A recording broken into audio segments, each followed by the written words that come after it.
Hello students, how are you? Welcome to my YouTube channel doctor Saroj Kumari.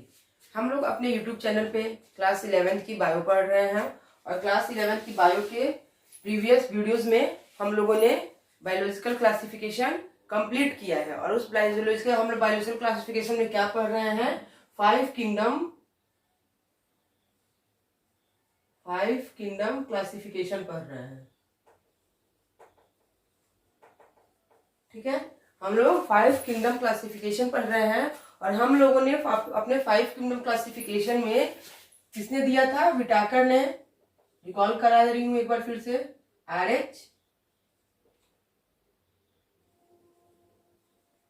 H Whittaker ने इसे दिया था, जिसमें हम लोगों ने मोनेरा पढ़ चुके हैं हम लोग। Then protista also done, then fungi, then plantae, then animalia। Right, हम लोग मोनेरा, प्रोटिस्टा, फंजाई से होते हुए आज अपने किंगडम प्लांटेई पे आ चुके हैं, जिसे जनरली प्लांट किंगडम कहा जाता है और आपके एनसीईआरटी का चैप्टर 3 भी प्लांट किंगडम के नाम से ही है। प्लांट किंगडम अपने आप में वास्ट है, तो हम लोग इसको मोनेरा, प्रोटिस्टा, फंजाई के साथ ना पढ़ते हुए एक अलग ही चैप्टर में पढ़ेंगे, जो कि नाम ही है प्लांट किंगडम। और मोनेरा, प्रोटिस्टा, फंजाई हम लोगों ने बायोलॉजिकल क्लासिफिकेशन में कंप्लीट कर लिया है। तो हम लोग मूव करते हैं आज अपने नए चैप्टर पे, प्लांट किंगडम। प्लांट से आप लोग क्या समझते हैं? प्लांट पहले तो ये मल्टी सेलुलर होंगे।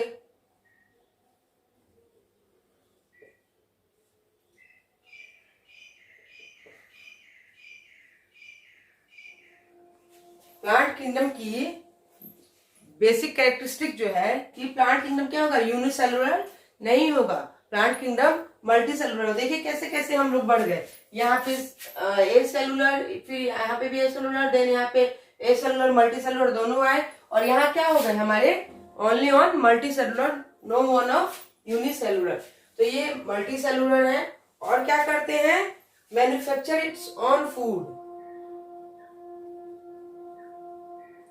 Manufacture its own food by photosynthesis।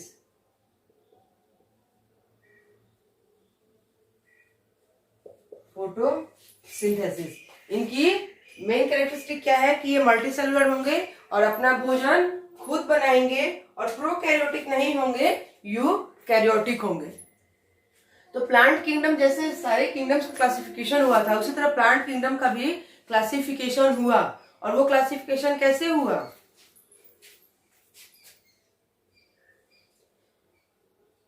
Plant को क्लासिफाई किया गया कि ये इडेबल है या नहीं। ठीक है, पहले ये खाने लायक है या नहीं, देन इसको देखा गया कि ये कहीं जहरीला पौधा तो नहीं है। ठीक है, देन इसे देखा गया कि ये मेडिसिनल है क्या, यानी ये दवाई वाई के काम में आता है क्या, मेडिसिनल है क्या। और इसे कहा गया ओल्डेस्ट सिस्टम ऑफ क्लासिफिकेशन। ये क्या था हमारा? ओल्डेस्ट सिस्टम ऑफ क्लासिफिकेशन था, क्योंकि इसका कोई बेस नहीं था कि प्लांट जो है हमारा एडिबल है या पॉइजनस है या मेडिसिनल है। ये कोई क्लासिफिकेशन का बेस नहीं था, लेकिन ओल्डेस्ट सिस्टम क्लासिफिकेशन के through, according to oldest system classification, plants are divided into 3 groups, edible, poisonous and medicinal. कि ये कैसे हैं और ये किसने दिया था? Total system of classification. इसे कहा गया था अरिस्टोटल सिस्टम ऑफ क्लासिफिकेशन, क्योंकि अरिस्टोटल ने क्या किया था? प्लांट्स को 3 भाग में बांट दिया था कि एडिबल है, पॉइजनस है या फिर मेडिसिनल है। लेकिन बात यहाँ पे नहीं रुकी, जैसे जैसे आगे बढ़ते गए वैसे वैसे क्या हुआ कि बात आगे बढ़ती गई और क्लासिफिकेशन थोड़ा सा ब्रॉड होता गया। Then Linnaeus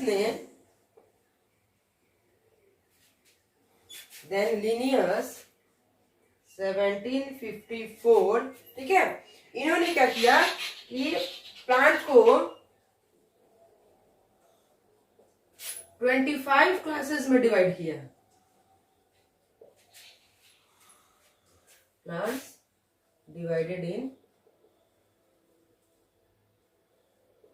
25 classes. लिनियस ने क्या किया कि 1754 में प्लांट्स को 25 क्लासेस में डिवाइड किया और डिवाइड करके इसकी स्टडी की। और उन्होंने जो डिवाइड किया उसके डिवाइड करने का बेस क्या था, इनका आर्टिफिशियल सिस्टम ऑफ क्लासिफिकेशन इनको कहा गया।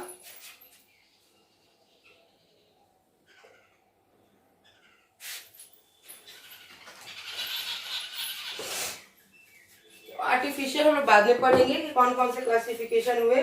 इन्होंने क्या किया कि पूरे प्लांट्स को number of stamens, number of carpels, number of, मतलब इनका जो क्लासिफिकेशन था लीनियस का, ये टोटली कैसा था, उनके रिप्रोडक्टिव सिस्टम का क्लासिफिकेशन था या सेक्सुअल क्लासिफिकेशन था, इसे हम लोग कह सकते हैं, क्योंकि उन्होंने नंबर ऑफ कार्पेल देखे थे, नंबर ऑफ स्टेमेंस देखे थे, तो उस हिसाब से इन्होंने क्लासिफाई किया था प्लांट्स को 24 क्लासेस में। देन फर्दर और साइंटिस्ट लोग आए जिन्होंने क्या किया कि आर्टिफिशियल को वैलिड नहीं माना, फिर उन्होंने नेचुरल सिस्टम ऑफ क्लासिफिकेशन किया।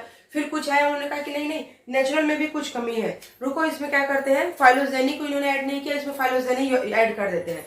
तो देन कुछ लोगों ने उसमें क्या किया, फाइलोजेनी ऐड कर दी, तो वो फाइलोजेनेटिक क्लासिफिकेशन हो गया। जैसे कैसे हुआ था, पहले 2 किंगडम क्लासिफिकेशन आया था, फिर कि नहीं इसमें कुछ कमी है, तो उसमें एक और जुड़ गया, तो 3 किंगडम आया, फिर 4 किंगडम आया, फिर 5 किंगडम आया, देन 6 किंगडम तक क्लासिफिकेशन हुआ। लेकिन हम लोग मोस्टली एक्सेप्टेड क्या है, हमारा 5 किंगडम क्लासिफिकेशन है, जिससे हम लोग स्टडी करते हैं।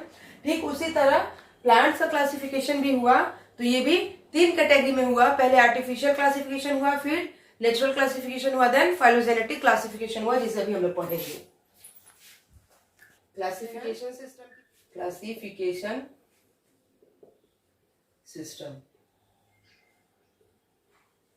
क्लासिफिकेशन सिस्टम की कौन कौन से क्लासिफिकेशन सिस्टम हुए उसे हम लोग पढ़ते हैं पहले प्लांट किंगडम के, देन हम लोग आगे मूव करेंगे। तो पहला हमारा है artificial classification system. Artificial classification,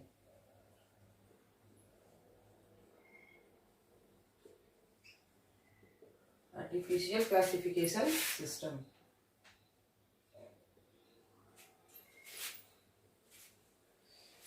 artificial classification system जो था, इसने प्लांट्स को 3 भाग में डिवाइड किया, हर्ब्स, श्रब्स, देन ट्रीज। इन्होंने कहा कि प्लांट्स जो होते हैं हर्ब्स, श्रब्स या ट्रीज हो सकते हैं, जबकि ओल्डेस्ट क्या था, एडिबल है, पॉइजनस है, मेडिसिनल है। फिर थोड़ा सा इंप्रूवमेंट करके इसको कहा गया कि नहीं नहीं, ये तो कुछ छोटे हैं बिल्कुल, कुछ थोड़े बड़े हैं, कुछ बड़ी बड़ी ट्रीज हैं। तो इन्होंने हर्ब्स, श्रब्स और ट्रीज पे इसे क्लासिफाई किया। अर्लिएस्ट सिस्टम ऑफ क्लासिफिकेशन था, अर्लिएस्ट सिस्टम था ये, ओल्डेस्ट के बाद आया। देन इसको में मॉर्फोलॉजी पर, इसको मॉर्फोलॉजी पे ज्यादा फोकस किया गया था, मॉर्फोलॉजिकल सिस्टम था, इसके प्लांट्स की मॉर्फोलॉजी पे ज्यादा फोकस किया गया था इसमें। ठीक है, इसे दिया किसने था, लीनियस ने। कहीं कहीं अरिस्टोटल का भी नाम आता है, सो कंट्रीब्यूशन था इनका भी इसमें, तो इसे दिया था लीनियस जी ने और अरिस्टोटल जी ने। ये सिस्टम जो था इक्वल वेटेज देता था। वेजिटेटिव कैरेक्टर्स, प्लांट्स के जो फ्लावर्स होते हैं, उनके प्लांट्स होते हैं उनके वेजिटेटिव कैरेक्टर अलग होते हैं और सेक्सुअल कैरेक्टर अलग होते हैं। ठीक है, वेजिटेटिव, तो उन्होंने क्या किया कि वेजिटेटिव और सेक्सुअल दोनों के मतलब वेटेज होते हैं वो इक्वल नहीं होते हैं, तो इन्होंने क्या किया कि दोनों को इक्वल वेटेज दे दिया। दिस सिस्टम गिव, आपके एनसीईआरटी की लाइन है,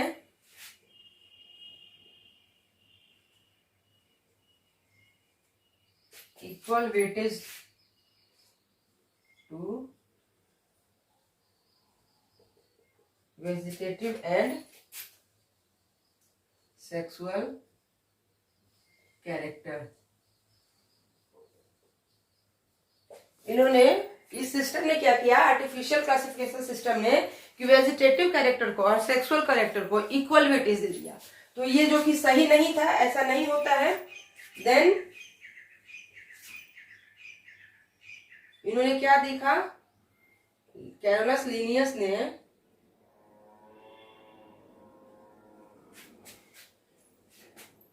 morphology of androecium,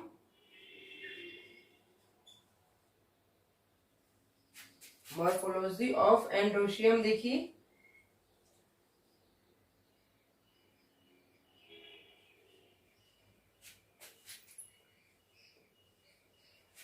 then sexual system of classification भी,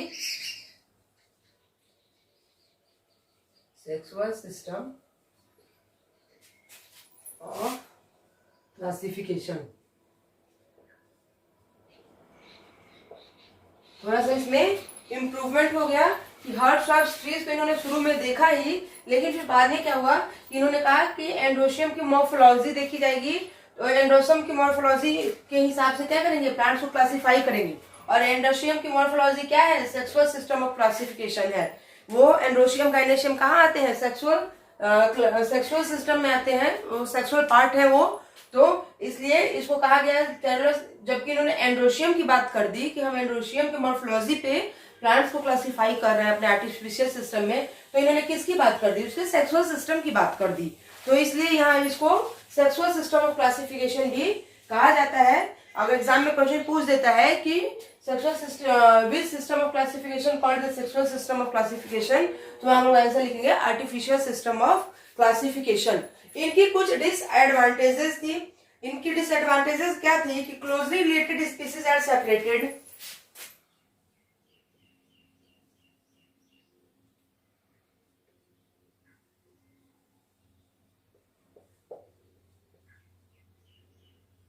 closely related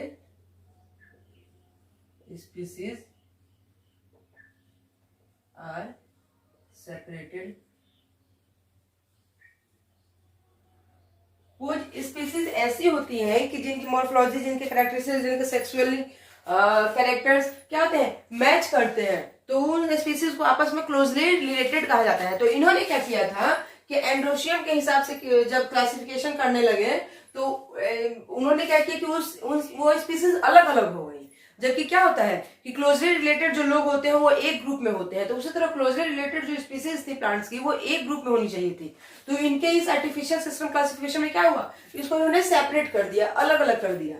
तो ये इनकी एक डिसएडवांटेजेस थी। और इन्होंने क्या किया कि सेकंड डिसएडवांटेजेस क्या थी कि वेजिटेटिव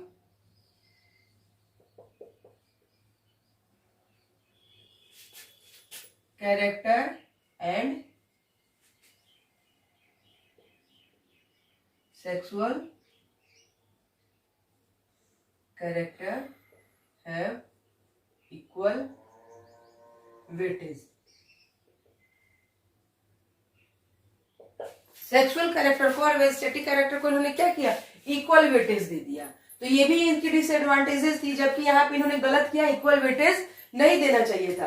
तो कुछ एडवांटेजेस और कुछ डिसएडवांटेजेस के साथ साथ क्या हुआ, इनका ये आर्टिफिशियल सिस्टम कंप्लीट हुआ। देन आई हमारी natural system of classification. Natural system of classification, natural system of classification, natural system of classification, ये आया हमारे आर्टिफिशियल सिस्टम ऑफ क्लासिफिकेशन के बाद। ये क्या था, it based on natural affinities, it based on natural affinities.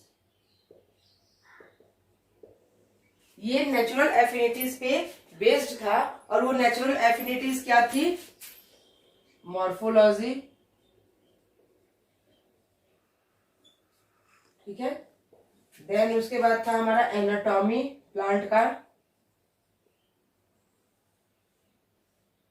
Then phytochemistry,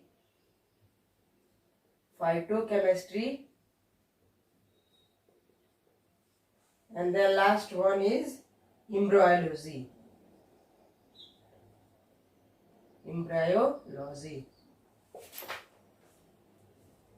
ये classification जो था हमारा नेचुरल सिस्टम का, वो इन चीजों पे बेस्ड था, नेचुरल एफिनिटीज पे बेस्ड था, जिसमें किसका इसमें स्टडी किया गया कि प्लांट्स की मॉर्फोलॉजी क्या है, प्लांट्स की एनाटॉमी क्या है, देन उसकी फाइटोकेमिस्ट्री क्या है, देन उसकी एम्ब्रायोलॉजी क्या है, और ये सब टर्म क्या है ये अभी हम लोग आगे समझेंगे।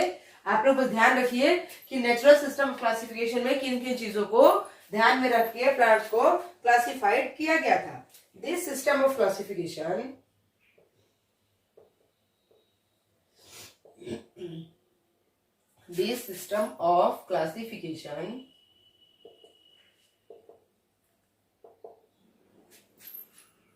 given by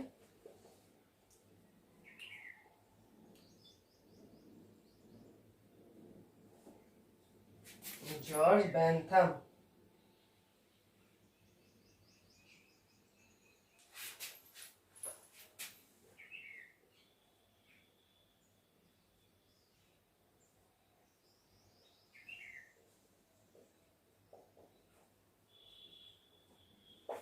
ये क्लासिफिकेशन किसने दिया था? जॉर्ज बेंथम ने और जोसेफ डाल्टन हुकर ने।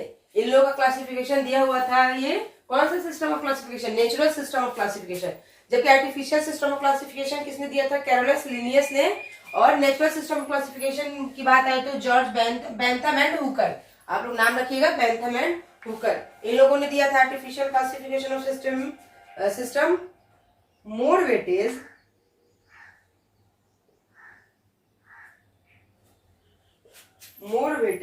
to reproductive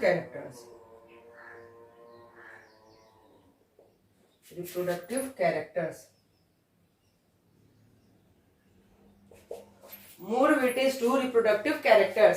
इन्होंने क्या किया था कि रिप्रोडक्टिव कैरेक्टर्स को ज्यादा वेटेज दी थी। जबकि आर्टिफिशियल सिस्टम ऑफ क्लासिफिकेशन में क्या था कि वेजिटेटिव कैरेक्टर और रिप्रोडक्टिव कैरेक्टर दोनों को इक्वल वेटेज दी थी, जबकि सही नहीं था, क्योंकि रिप्रोडक्टिव कैरेक्टर को ज्यादा वेटेज मिलनी चाहिए। और ये किसने किया था? हमारे बेंथम और हुकर जी ने, कि नेचुरल सिस्टम क्लासिफिकेशन में क्या किया? रिप्रोडक्टिव कैरेक्टर को ज्यादा वेटेज दिया। तो इस हिसाब से इनका क्लासिफिकेशन जो था उनसे ज्यादा अच्छा था।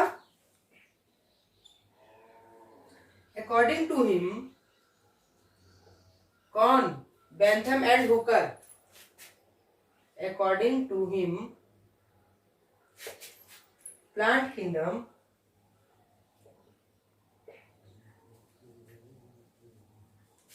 उनके हिसाब से प्लांट किंगडम डिवाइड होने चाहिए थे डाइकोटिलीडन,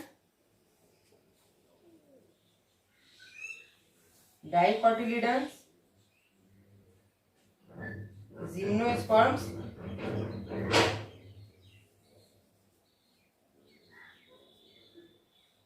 एंड मोनोकोटिलीडन।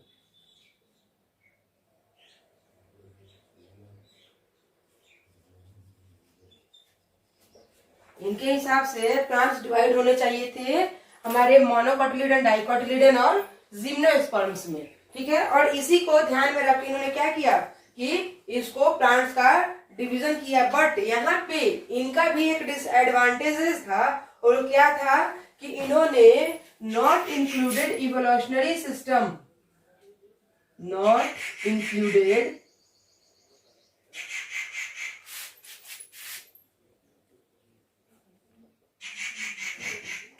इवोल्यूशनरी सिस्टम या फाइलोजेनी। इन्होंने क्या किया कि इवोल्यूशन को तो ऐड ही नहीं किया। इन्होंने कहा कि प्लांट्स मोनोकोटिलीडन होंगे, हाँ जी होंगे, डाइकोटिलीडन होंगे, हाँ जी वो भी होंगे, देन जिम्नोस्पर्म्स में होंगे, हाँ जी वो भी होंगे। लेकिन उसकी जो इवोल्यूशनरी थी, उसका जो फाइलोजेनी था प्लांट्स का, कि वो प्लांट्स जैसे एनिमल्स का जैसे जैसे जैसे जैसे विकास हुआ तो वो फाइलोजेनेटिक क्लासिफिकेशन में उसको शामिल किया गया था। ठीक उसी तरह प्लांट्स का भी तो फाइलोजेनी होगा। तो इन्होंने क्या किया कि प्लांट्स के फाइलोजेनी पे इन्होंने ध्यान ही नहीं दिया। किसने? बेंथम और हुकर जी ने, इन्होंने इवोल्यूशनरी या फाइलोजेनी की कहीं पे बात की ही नहीं। तो ये इनके इस क्लासिफिकेशन की डिसएडवांटेजेस थी कि इन्होंने इवोल्यूशनरी सिस्टम को या फाइलोजेनेटिक सिस्टम को ऐड नहीं किया, जिसके कारण एक और क्लासिफिकेशन को लाना पड़ा जिसका नाम है phylogenetic system of classification. Now third, phylogenetic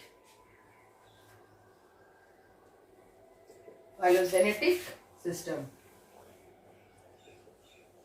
तीसरा जो था वो फाइलोजेनेटिक सिस्टम था क्लासिफिकेशन का, और ये सबसे बेस्ट सिस्टम था कि इसने क्या किया था, FOSSIL फॉसिल रिकॉर्ड को इंक्लूड कर लिया था। इसने फाइलोजेनिक को इंक्लूड कर लिया था, इसने इवोल्यूशनरी को रिकॉर्ड कर लिया था, और इसने फॉसिल रिकॉर्ड को भी रखा था। यानी कि मैंने जो 3 वर्ड बोले वो तीनों का मीनिंग एक ही है।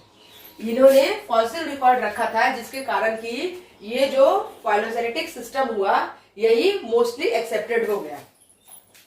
ये based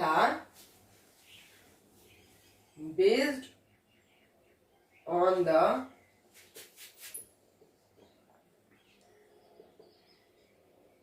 evolutionary relationship between various system।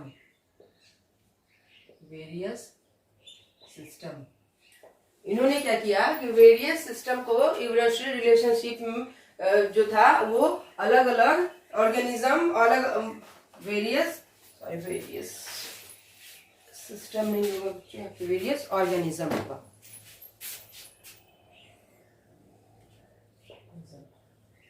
अलग अलग ऑर्गेनिज्म जो थे उनके अंदर इन्होंने इवोल्यूशनरी रिलेशनशिप को मेंटेन रखा। देन मोस्ट एडवांस एक्सेप्टेड हो गया।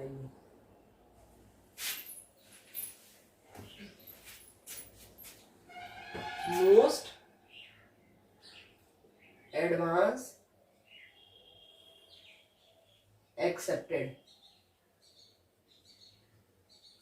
क्यों हो गया? क्योंकि इसने फॉसिल रिकॉर्ड को ऐड कर लिया था, इसलिए ये मोस्ट एडवांस एक्सेप्टेड हो गया। अब इसने कौन कौन सी ब्रांचेस रखी? ब्रांचेस ऑफ टेक्सोनॉमी कौन कौन सा शामिल किया इसमें? पहला था न्यूमेरिकल टेक्सोनॉमी।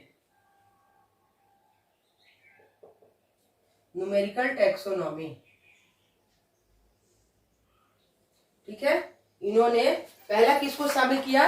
न्यूमेरिकल टेक्सोनॉमी को। न्यूमेरिकल टेक्सोनॉमी में क्या है? कंप्यूटर डिवाइसेस थी,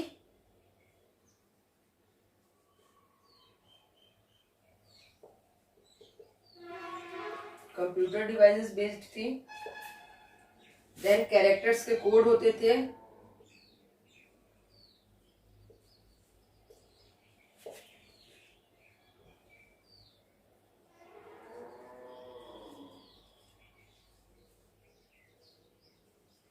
ऑब्जर्वेबल कैरेक्टर्स देखे जाते थे।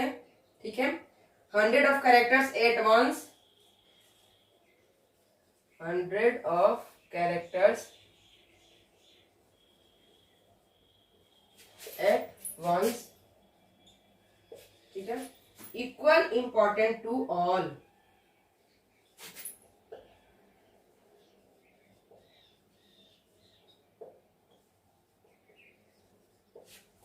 इसमें क्या था कि हमारी जो न्यूमेरिकल टेक्सोनॉमी हुई, इन्होंने क्या किया कि फाइलोजेनेटिक सिस्टम में टेक्सोनॉमी ला दी। अब टेक्सोनॉमी में क्या हुआ कि इन्होंने न्यूमेरिकल टेक्सोनॉमी दी। न्यूमेरिकल टेक्सोनॉमी क्या थी कि कंप्यूटर बेस्ड डिवाइसेस थी, यानी एक कंप्यूटर सिस्टम होता था, उसमें सारी इंफॉर्मेशन फीड की जाती थी, और एक बार में क्या था कि 100 ऑफ कैरेक्टर्स एट वंस, एक बार में एक प्लांट के 100 ऑफ कैरेक्टर्स हम लोग देख सकते थे। देन उसमें कुछ कोड्स होते थे कैरेक्टर के कि एंडोशियम का कोड ये होगा, गाइनोशियम का कोड ये होगा, स्टेमन का ये होगा, सेपल का ये होगा, पेटल का ये होगा, तो वो कोड बेस्ड थी। ऑब्जर्वेबल कैरेक्टर्स जो होते थे उसमें फीड किए हुए रहते थे, यानी कि प्लांट्स अगर टॉल है, ग्रीन है, मोस्ट मेनी ऑफ ब्रांचेस हैं, तो वो क्या हो जाएगा? ट्रीज हो जाएगा। तो अगर स्मॉल है, वुडी स्टेम नहीं है, तो वो श्रब्स हो जाएगा। तो इस तरह उसके ऑब्जर्वेबल कैरेक्टर्स जो उसमें थे फीड किए रहते थे। तो जब कोई न्यू प्लांट्स हम लोग लेते थे, मतलब साइंटिस्ट लोग, और उसको क्या करते थे कि जब कंप्यूटर में फीड करते थे डाटा उसका, तो क्या करता था कि वो उधर से रिजल्ट देता था, तो ये ऑब्जर्वेबल कैरेक्टर के हिसाब से उसको क्लासिफाई कर पाते थे कि इस प्लांट्स को किस ग्रुप में रखना है, इस प्लांट्स को किस ग्रुप में रखना है। देन ये हम लोग ने कर लिया कि 100 ऑफ कैरेक्टर्स, एक बार में एक प्लांट के 100 ऑफ कैरेक्टर्स हम लोग देख सकते थे, क्योंकि ये क्या थी, कंप्यूटर बेस्ड थी, इक्वल इंपॉर्टेंट टू ऑल। लेकिन क्या था कि इसने हर कैरेक्टर को इक्वल इंपॉर्टेंस दे रखी थी। तो ये हमारी थी न्यूमेरिकल टेक्सोनॉमी। देन इसके बाद हमारा दूसरा आता है साइटोटैक्सोनॉमी। B1 is cytotaxonomy. नाम से ही आप लोग समझ रहे होंगे व्हाट इज साइटोटैक्सोनॉमी। तो साइटोटैक्सोनॉमी का मतलब, साइटो का मतलब ही क्या होता है, सेल होता है। तो साइटोटैक्सोनॉमी में पहले क्या देखा गया था, सेल का स्ट्रक्चर, सेल का स्ट्रक्चर देखा गया। देन क्रोमोसोम के नंबर देखे गए।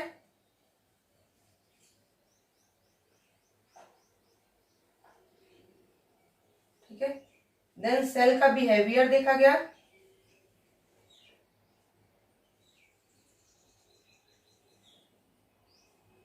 ठीक है, सेल का बिहेवियर देखा गया कि ये सेल कैसा है, प्रोकैरियोटिक है या यूकैरियोटिक है, कैसा है। ठीक है, तो साइटोटैक्सोनॉमी जो थी इससे थोड़ी सी एडवांस हो गई, क्योंकि इसने क्या किया कि सिर्फ ऑब्जर्वेबल कैरेक्टर्स को ही देखा, इसने कैरेक्टर्स के कोड बना दिए, इसने इक्वल इंपॉर्टेंट दे दी सभी को। लेकिन साइटोटैक्सोनॉमी जो क्लासिफिकेशन था, जो ब्रांच था, उसने क्या किया कि सेल के स्ट्रक्चर देखा। ठीक है, यूनिसेलुलर है, मल्टीसेलुलर है, प्रोकैरियोट है, यूकैरियोट है। ठीक है, देन उस क्रोमोसोम के नंबर देखे कि जो सेल है उस सेल में क्रोमोसोम की संख्या कितनी है। ठीक है, देन उसने सेल का बिहेवियर भी देखा कि सेल का बिहेवियर भी कैसा है। तो ये टैक्सोनॉमी जो थी साइटोटैक्सोनॉमी, ये भी क्या थी, ये अच्छे खासे वेटेज के साथ ये भी चली। Now third one is chemotaxonomy. Then third one आया हमारा सी कीमोटैक्सोनॉमी।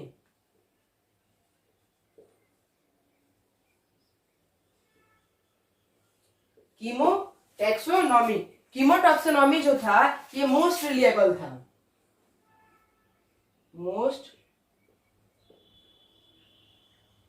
रिलायबल था। मोस्ट रिलायबल क्यों था, क्योंकि इसने क्या क्या इंक्लूड किया था, chemicals that plants are made, plants are made. इसने उन केमिकल्स पर फोकस किया कि जिससे क्या थे कि प्लांट्स बनते थे या प्लांट्स उन केमिकल्स को रिलीज करते थे। तो इसलिए ये कीमोटैक्सोनॉमी हुआ। Example, DNA, protein, RNA, calcium,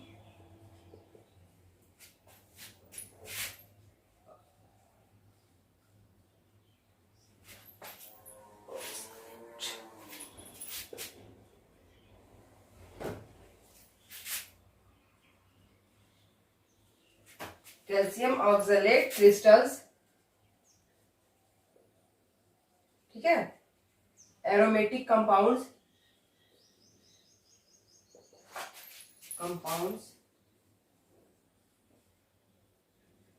कीमोटैक्सोनॉमी जो थी वो उन केमिकल्स पे डिपेंड थी कि उसने स्टडी किया कि प्लांट्स जो है वो किन केमिकल से मिलके बने होते हैं। जैसे कि प्लांट्स में डीएनए होता है, आरएनए होता है, प्रोटीन होता है, कैल्शियम ऑक्सलेट क्रिस्टल्स होते हैं, एरोमेटिक कंपाउंड्स होते हैं।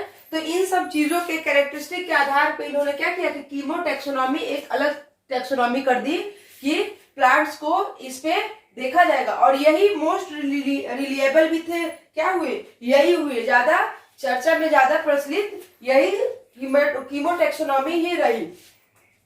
देन इसी के साथ हमारा क्या हुआ है कि फाइलोजेनेटिक सिस्टम के साथ ही हमारा प्लांट किंगडम का क्लासिफिकेशन हुआ, और हमारे प्लांट किंगडम को 5 अलग अलग क्लासेस में क्लासिफाई किया गया। लेकिन वो क्लासिफिकेशन पढ़ने के पहले एक टर्म आता है, टर्म है गैमेटोफाइट। ये हमारा कंप्लीट हुआ। मैं आपको कॉलर टर्म बता रही हूं, gametophyte. What is gametophyte? Gametophyte क्या होते हैं? हैप्लॉइड होते हैं। क्योंकि गैमेटोफाइट, सेप्रोफाइट, स्पर्मेटोसिस्ट, ये पूरे चैप्टर में, पूरे प्लांट किंगडम में आप लोग को ये टर्म कम से कम हजारों बार मिलेंगे, गैमेटोफाइट, स्पर्मेटोफाइट। ठीक है, तो ये मैं पहले ही आप लोग को बता देती हूँ कि ये क्या है। गैमेटोफाइट हैप्लॉइड होते हैं, एन होते हैं, हैप्लॉइडिस की एन होती है, ये मल्टीसेलुलर होते हैं। अब हैप्लॉइड क्यों होते हैं बताएंगे आगे। मल्टीसेलुलर होते हैं, फॉर्म्स गैमिट, गैमिट बनाते हैं। ठीक है, in some have sex organ absent, in some present, in some present. कुछ गैमेटोफाइट ऐसे होते हैं जिनके सेक्स ऑर्गन एब्सेंट होते हैं और कुछ गैमेटोफाइट ऐसे होते हैं जिनमें सेक्स ऑर्गन्स प्रेजेंट होते हैं। अब प्रेजेंट वाले को देखते हैं। अगर प्रेजेंट है तो एल्गी, ठीक है, एब्सेंट है तो pollen grain, pollen grain. Then next आता है हमारा स्पोरोफाइट। ठीक है, स्पोरोफाइट देखते हैं क्या है। इसकी प्लॉइडी 2n होती है, डिप्लॉइड होते हैं ये।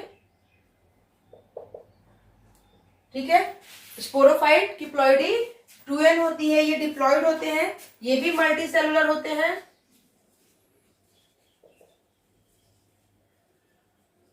ठीक है, ये भी मल्टी सेलुलर होते हैं, बट एल्गी में यूनिसेलुलर होते हैं, यूनी सेलुलर इन एल्गी। प्लॉइडी क्या है इनकी? 2n है, डिप्लॉइड है, लेकिन एल्गी में क्या होगा कि ये यूनिसेलुलर हो जाएंगे, स्पोर फॉर्मेशन करते हैं।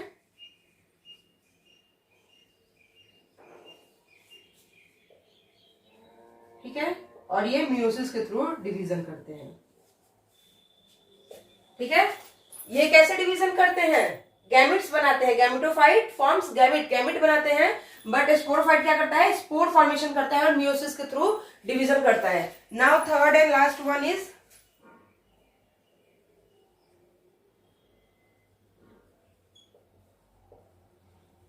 स्पर्मेटोफाइट। इनके अंदर सीड होता है, जिम्नोस्पर्म्स होते हैं और एंजियोस्पर्म्स होते हैं, जिम्नोस्पर्म्स होते हैं और एंजियोस्पर्म्स होते हैं।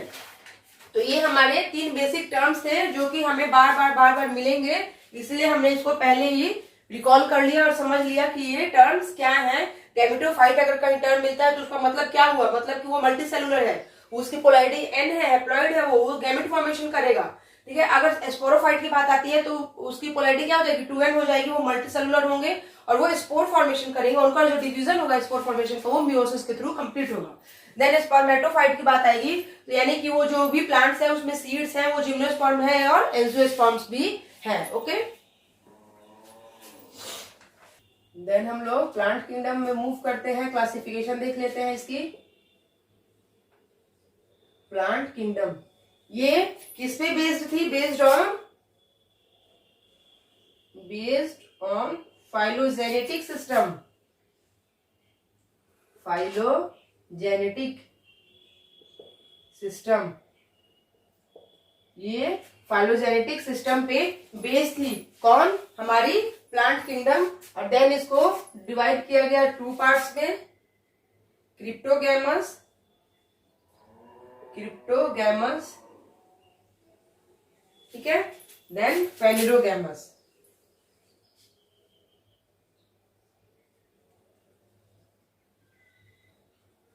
फेनिरोगैमस, ठीक है। क्रिप्टोगैमस क्या थे? सीडलेस थे, सीडलेस, वैसे प्लांट्स जिसमें सीड नहीं पाए जाते थे उनको क्रिप्टोगैमस में रखा गया, और वैसे प्लांट्स सीड बियरिंग प्लांट्स। और वैसे प्लांट्स जिनके अंदर सीड्स पाए जाते थे उनको फेंड्रोगैमस में रखा गया। अब क्रिप्टोगैमस में आती है हमारी एल्गी, देन ब्रायोफाइट, ठीक है, देन टेरिडोफाइट।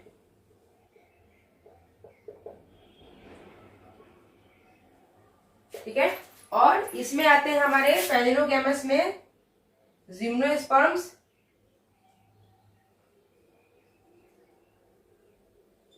और देन एंजियोस्पर्म्स। जिम्नोस्पर्म्स और एंजियोस्पर्म्स। तो ये थी हमारी प्लांट की क्लासिफिकेशन। क्रिप्टो मीन्स होता है, अब क्रिप्टोगैमस और फेंड्रोगैमस का क्या मीनिंग हुआ? ये क्रिप्टो जो है, क्रिप्टो का मतलब होता है हिडन, ठीक है, और फेनरो का मतलब होता है एक्सपोज्ड। ये जो फेनरो है इसका मतलब होता है एक्सपोज्ड, ठीक है, एक्सपोज्ड। और गैमस का मतलब क्या होता है? जनरली मैरिज होता है। तो अगर इसके हिसाब से देखा है तो इसका क्या मतलब हुआ? हिडन मैरिज और एक्सपोज्ड मैरिज। तो हिडन मैरिज मतलब कि हिडन मतलब क्या, उसके कैरेक्टर क्या हुए हैं, उसमें छुपे हुए हैं, और एक्सपोज मतलब क्या हुआ कि एक खुल के सामने आ गए। हिडन मैरिज कैसे होती है? लुक छुप के जो शादी होती है, और जो एक्सपोज मैरिज होती है जो सबके सामने समाज में शादी होती है। तो उसी के हिसाब से क्या है, ये क्रिप्टोगैमस और फेनोगैमस भी इनकी दो कैटेगरीज थी। तो क्रिप्टोगैमस में क्या था कि कैरेक्टर्स तो हैं, शादी तो हुई लेकिन छुप के हुई, तो कैरेक्टर तो है लेकिन हिडन है। और फेनोगैमस में था क्या था कि कैरेक्टर एक्सपोज थे, खुले थे, जैसे कि सीड बियरिंग प्लांट्स। देन इसमें हम लोग ये 3 फाइलम पढ़ेंगे, एल्गी, ब्रायोफाइटा, टेरिडोफाइटा, और देन इसमें हम लोग पढ़ेंगे जिम्नोस्पर्म और एंजियोस्पर्म। फिर इसे भी आगे फर्दर हम लोग डिवाइड करेंगे। एल्गी का आ जाएगा Chlorophyceae, Chlorophyceae, Phaeophyceae,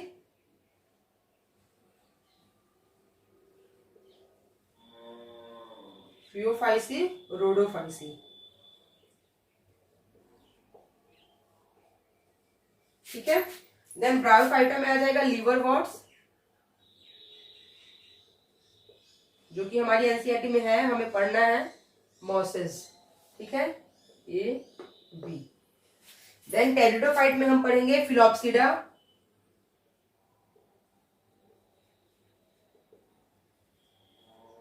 then Lycopsida, then स्फेनोप्सिडा, टेरिडोसिडा। ठीक है, ये हम लोग पढ़ेंगे टेरिडोफाइट में। देन जिम्नोस्पर्म में हम लोग क्या पढ़ेंगे? साइकोडॉप्सिडा,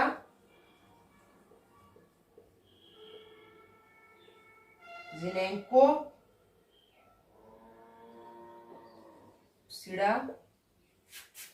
देन कॉनिफेरोप्सिडा, देन जिनेटोप्सिडा। ठीक है, ये हम लोग पढ़ेंगे कहाँ? जिम्नोस्पर्म में। और एंजियोस्पर्म में हम लोग 2 पढ़ेंगे, मोनोकोटिलिडन एंड डाइकोटिलिडन्स।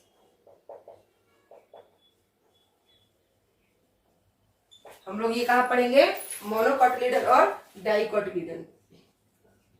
तो ये है हमारा 5 kingdom classification of plant kingdom, sorry 5 classes classification of plant kingdom. हमारे प्लांट किंगडम की ये 5 क्लासेस है, ये फाइलम है। ठीक है, algae, bryophyta, pteridophyta, gymnosperm, angiosperm, और ये 5 फिर फर्दर डिवाइड है अलग अलग क्लास में, Chlorophyceae, Phaeophyceae, Rhodophyceae.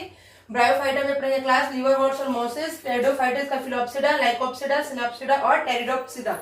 Then gymnosperm में हम लोग साइकोक्लोप्सिडा, जिनेकोकोप्सिडा, कॉनिफेरोकोप्सिडा एंड जिनेटोप्सिडा। ठीक है, देन एंजियोस्पर्म में पढ़ेंगे मोनोकोटिलिडन और डाइकोटिलिडन। तो हम लोग आज इस वीडियो में इतना ही कवर करेंगे। देन हम स्टार्ट करेंगे कल के वीडियो में अपना फाइलम एल्गी से, और हम लोग आगे बढ़ेंगे। तब तक के लिए आप इस वीडियो को लाइक और सब्सक्राइब करते रहिए, कमेंट्स कीजिए और ज्यादा से ज्यादा इस वीडियो को शेयर कीजिए ताकि और भी स्टूडेंट्स को इससे फायदा हो सके। मिलते हैं कल नए वीडियो के साथ क्लास फाइलम एल्गी।